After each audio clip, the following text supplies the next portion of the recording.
ఇక varicose veins నుండి విముక్తి పొందండి. ఎవిస్ వాస్కులర్ సెంటర్ ఇప్పుడు మన KPHPలో గ్రాండ్ ఓపెనింగ్ ఏప్రిల్ 4వ తేదీన. నమస్తే, welcome to Suman TV. Janasena పార్టీకి గాజు గ్లాస్ గుర్తు లేదు అని అంటూ ఈ మధ్య కాలంలోని సోషల్ మీడియాలోని కొంచెం హల్చల్ జరుగుతూ ఉంది. అలాగే కొన్ని శాటిలైట్ ఛానల్స్ కూడా ప్రచారం చేస్తూ వస్తున్నాయి. ఆల్రెడీ ఎలక్షన్ కమిషన్ గాజు గ్లాస్ గుర్తుని అలోగేట్ చేసినప్పటికీ కూడా ఎందుకు ఇటువంటి ప్రచారం జరుగుతుంది? ఈ అంశంపై మాట్లాడేందుకు మనతో పాటు ఉన్నారు ప్రముఖ రాజకీయ విశ్లేషకులు చందు శ్రీనివాస్ గారు. Hello sir. సార్, మళ్ళీ జనసేన పార్టీ మళ్ళీ ఎప్పటికప్పుడు వార్తల్లో నిలబడుతూనే ఉంటుంది ఏదో ఒక ఇష్యూతో.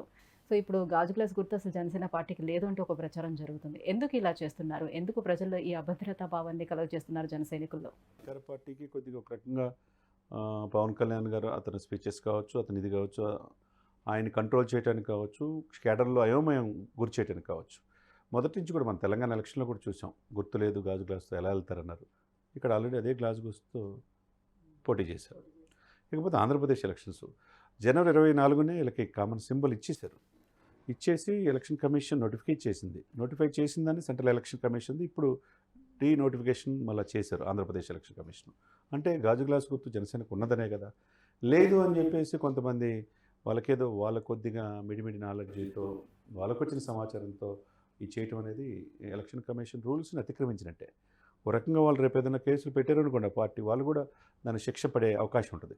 324 ఆర్టికల్ ప్రకారం ఎలక్షన్ కమిషన్ అనేది ఇండిపెండెంట్ బాడీ, ఎవరికి ఏది ఇవ్వాలి అనేది దాదాపు 190 సింబల్స్ ఉన్నాయి. దాంట్లో 24 పార్టీలకి ఎలకేట్ కూడా చేశారు చాలా. దాంట్లో భాగంగా గాజు గ్లాస్ గుర్తుని జనసేనకి ఇచ్చారు.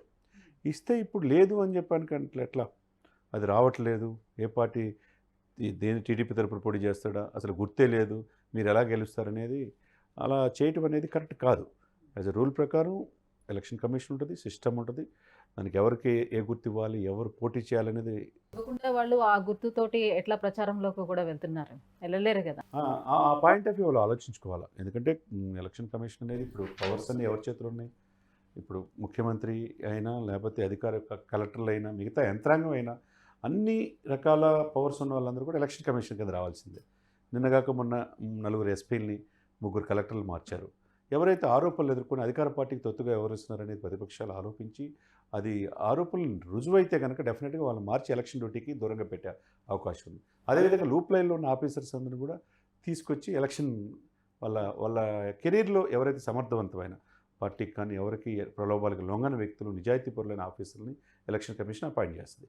ఆ క్రమంలో నిజాయితీగా వాళ్ళ గుర్తు ఆల్రెడీ గాజు గ్లాస్తో ప్రజల్లోకి వెళ్తున్న ఈ సమయంలో 21 స్థానాలు పోటీ చేసి 2 ఎంపీ స్థానాలు చేసి ఈ సమయంలో ఇలా ప్రచారం చేయటం, ఆ సోషల్ మీడియా సంస్థలు కావచ్చు, అధికార పక్షం కావచ్చు, ఎవరైనా కావచ్చు, అది ప్రజాస్వామ్యంలో అది మంచి పద్ధతి కాదు. ఎందుకంటే డిస్టర్బ్ చేసేసి ఏదో ఆ వాతావరణాన్ని మనం అనుకూలంగా తిప్పుకుందామంటే బూమరాంగ్ అయింది. అది ఎవరికి వాళ్ళకే ఇబ్బందికర పరిస్థితి ఉంటుంది. అయినా సోషల్ మీడియా సంస్థలైనా ఏ రకంగా ప్రచారం చేస్తాయి సార్? మీరు అన్నట్టుగా ఈ తెలంగాణలో ఆల్రెడీ పోటీ చేసింది కదా, గాజు గ్లాస్ గుర్తుతోటి ఆల్రెడీ పోటీ చేసింది. సో గుర్తు అలోగేట్ చేశారని అందరికీ తెలిసిన విషయమే. మళ్ళీ ఇది కాదని ఏ రకంగా సోషల్ మీడియా సంస్థలు ఏ రకంగా చేయగలరు? యాజమాన్యానికి తెలియాలి. ఇప్పుడు 190 సింబల్స్ ఉన్నప్పుడు 26 పార్టీలకు ఇచ్చారు. ఇచ్చిన దాంట్లో రోడ్ రోలర్ ఇచ్చారు, రకరకాల గుర్తులు ఇచ్చినారు. ఆ ఇచ్చిన దాంట్లో గాజు గ్లాస్ గుర్తుని ఎవరికి ఇచ్చారు? జనసేనకు మాత్రమే ఇచ్చారు. దాంతోనే పోటీ చేస్తున్నారు. అది సిస్టమేటిక్గా వాళ్ళ లీగల్ టీం చూసుకుంటుంది. నిన్న కూడా ఒక టీవీ ఛానల్లో సాంబశివ ప్రతాప్ గారని senior advocate, legal cell, Janasena legal cell chairman కూడా క్లారిటీగా చెప్పాడు. అది ఎవరికి కూడా దీన్ని అభద్రతాభావం కలిగించొద్దు. గాజు గ్లాస్తోనే జనసేన పార్టీ ముందుకెళ్తుంది. దానివల్ల ఎక్కడ ఆగిపోద్దనే భ్రమంలో అధికార పక్షం ఉండొద్దు అని చెప్పేసి క్లారిటీగా చెప్పారు. చెప్పినప్పుడు ఎందుకు పదబద్దాలా ఇదే? అంటే ప్రజాక్షేత్రంలో ప్రజలు చాలా సమస్యలు ఉన్నాయి. ఆ సమస్యలు రెక్టిఫై చేయాల్సిన బాధ్యత సోషల్ మీడియా, శాటిలైట్ ఛానల్స్ ఉన్నది. అంతేగాని ఒక పార్టీని దాని ఎదుగుదలని, దాన్ని ఆదిలోనే దాన్ని తొక్కేయాలని చూసి దాన్ని ఎలాగైనా డిఫేమ్ చేయాలనుకుంటే అది ప్రజలు దాన్ని విశ్వసించరు. దానివల్ల వాళ్ళు ఆయా మీడియాల్లో ఈ ప్రచారం చేసే వాళ్ళకి ఇబ్బందికర పరిస్థితులు ఏర్పడతాయనేది డెఫినెట్గా జరుగుతుంది అనమాట. అంటే ఎందుకు చేస్తున్నారు, ఎవరు చేస్తున్నారు అన్నట్టే దాని వెనక అధికార పక్షం అనుబంధంగా సోషల్ మీడియాలో చాలా ఛానల్స్ ఉన్నాయి. ఆ ఛానల్స్ అన్నీ కూడా ఎవరెవరు చేస్తున్నారు అనేది చాలా క్లారిటీగా ఉంటుంది. ఆ ఛానల్లో వాళ్ళ యొక్క విధి ఏంటి, దాని రూల్స్ ఏంటి, ఇదే ఉందా సమస్య, ఇంకేం సమస్యలు లేవా? గాజు గ్లాస్ గుర్తు లేదు, పవన్ కళ్యాణ్ పిఠాపురంలో ఆయనే గెలవలేడు, గతంలో 2 స్థానాలు పోటీ చేశాడు గెలవలేదు, ఇప్పుడు పిఠాపురంలోనే గెలవలేడు అని చెప్పి రకరకాల ప్రయత్నాలు చేస్తున్నారు. చివరికైతే ఎన్ని సెగ్మెంట్స్లో 3 మండలాల్లో నలుగురు ఎమ్మెల్యేలు బాధ్యత అప్పచెప్పి, ఒక మిథున్ రెడ్డి ఒక ఎంపీని అప్పచెప్పి, ఒకవైపు ముద్రగడ గారిని అప్పచెప్పి రకరకాలుగా పారామీటర్స్లో చివరికి ఈవీఎంలో కూడా నకిలీ ఈవీఎంలు కూడా సృష్టించి నిన్న పట్టుకున్నట్టుగా తెలుస్తుంది.